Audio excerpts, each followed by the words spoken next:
आज आपल्या लालपरीने प्रवास करतोय बऱ्याच दिवसांनी. कुठे चाललोय चला सांगते पुढे. त्याआधी नमस्कार मंडळी, कसे आहात आणि कसा आहे उन्हाळा तुमच्याकडे? आमच्याकडे तर कडक उन्हाळा आहे. चाललोय ऑटो करून कराड एसटी स्टँडला. बोसगावला आमच्या गावी चाललोय आजींना भेटण्यासाठी. स्टँडला गेलो तसं ढेबेवाडी गाडी लागली होती आणि आज रविवार सुट्टीचा दिवस असल्याने कॉलेजच्या मुलांची गर्दी नव्हती. मग मोकळीच एसटी होती. ऊन कोणत्या साईडला येईल हे विचारत होती यांना. सिद्धू भूर जायचं म्हटल्यानंतर खूप खुश होती. कराड स्टँडला अशी श्रीराम मंदिरची प्रतिकृती साकारली होती. संध्याकाळच्या वेळी छान रोषणाई असते ह्याला. हा परिसर कराड एसटी स्टँडचा बराच मोठा स्टँड आहे. गावचे रस्ते, हिरवीगार शेत, बंगले, घर सर्वच बघायला मस्त वाटत होतं.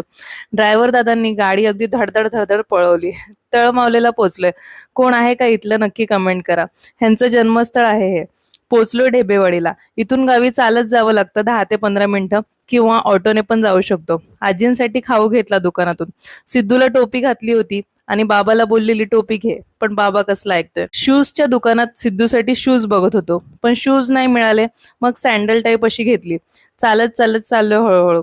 गावी जुनी घरं आहेत. सलून बघा ना किती जुनं आहे. आणि हे बांगड्याचं दुकान. प्रत्येक गावात बरीच छोटी मोठी मंदिरं असतात. हे दत्तगुरु महाराजांचं मंदिर. त्याच्या जवळच मर्याई देवीचं मंदिर आहे. इथली यात्रा झाली आत्ताच. गावी असं लग्नगर असेल तिथे आडनावं लिहितात दोन्हीकडची आणि नवरा नवरीची नावं सुद्धा लिहितात.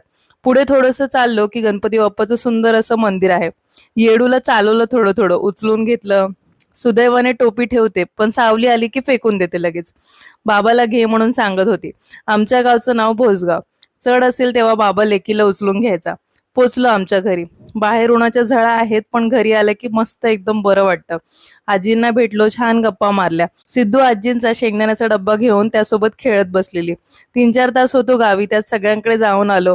आमच्या वरच्या घरी गेलो, तिथे काही शूट करायला लक्षातच राहिलं नाही. आरतीताईंनी छान उपमा केला होता आमच्यासाठी. सिद्धूने पण खाल्ला आवडीने. तिथून आलोय बबन काकांच्या घरी. काकांचं घर बघितलंच नव्हतं, आज बघितलं. सुंदर घर आहे.